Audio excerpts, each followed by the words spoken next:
sehingga malam ini adalah malam ke-13 Ramadan 1444 Hijriah. Mudah-mudahan Allah Subhanahu wa taala menerima ibadah puasa dan ibadah-ibadah lain yang kita lakukan di bulan Ramadan ini. Amin ya rabbal alamin.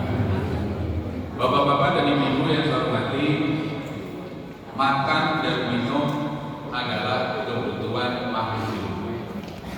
Tapi ketika makan dan minum itu dilakukan dengan memenuhi dua syarat, yang pertama ikhlas karena Allah, yang kedua benar sesuai dengan syariat Rasulullah SAW, maka makan dan minum itu menjadi ibadah.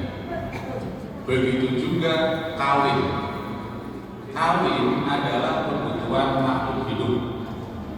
Manusia butuh kawin, hewan butuh kawin, tumbuh-tumbuhan juga butuh kawin untuk mempertahankan kelangsungan kehidupan.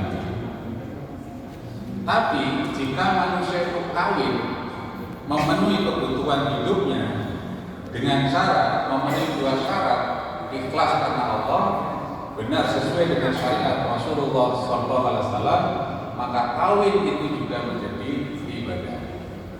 Syaratnya kawin itu dilakukan setelah nikah, maka nikahnya juga menjadi ibadah. Rasulullah SAW bersabda, "An-nikahu min sunnati, faman raghiba an sunnati falaysa minni." Nikah itu adalah bagian dari sunnah. Barang siapa yang tidak menyukai sunnahku, maka dia bukan dari golonganku. Maka nikah itu ibadah, kawin setelah nikah menjadi ibadah pula. Dalam kitab Riyadhus Shalihin ada sebuah hadis dari Abu Dzar, di mana Abu Dzar mengisahkan ada sekelompok orang miskin datang mengadu kepada Rasulullah SAW. Orang-orang miskin ini iri dengan orang-orang kaya. Kenapa? Karena orang-orang kaya ini pahalanya lebih banyak. Mereka berkata, "Ya Rasulullah, orang kaya telah memborong pahala. Pahala diborong semua oleh orang kaya. Mereka sholat sebagaimana kami juga sholat. Mereka puasa sebagaimana kami juga puasa." Artinya orang kaya dapat pahala sholat, orang miskin juga dapat pahala sholat. Orang kaya dapat pahala puasa, orang miskin juga dapat pahala puasa. Tapi mereka dengan hartanya, mereka bisa zakat, bisa infak, bisa sedekah, bisa menyantuni anak yatim, bisa membantu orang-orang miskin, bisa naik haji, bisa umroh dan lain-lain. Sehingga pahala mereka banyak sekali. Sedangkan kami orang miskin tidak bisa memiliki pahala yang sebanyak. Maka Rasulullah SAW memberikan solusi. Bukankah Allah telah memberikan kesempatan kepada kalian semua untuk bersedekah? Inna likulli tasbihatin shadaqah, wa kulli tahmidatin shadaqah, wa kulli takbiratin shadaqah, wa kulli tahlilatin shadaqah. Sesungguhnya di dalam kalimat tasbih itu sedekah. Kalimat tasbih itu kalimat apa? Subhanallah, subhanallah, subhanallah itu sedekah. Kalimat tahmid itu sedekah. Itu kalimat bacaan alhamdulillah, alhamdulillah itu sedekah. Kalimat takbir itu sedekah. Allahu akbar, Allahu akbar, Allahu akbar itu sedekah.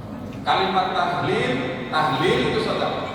Kalimat la ilaha illallah, la ilaha illallah, la ilaha illallah itu sedekah.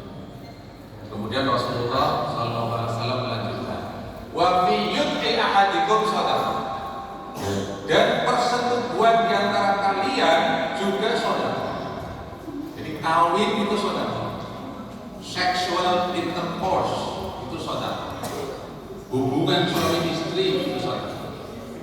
Sahabat heran, sahabat bingung. Lalu mereka bertanya, "Ya Rasulullah, ayati ahaduna syahwatahu fa yaqulu lahu fiha ajrun?" Wahai Rasulullah, apakah salah seorang di antara kami yang melampiaskan syahwatnya akan dapat pahala?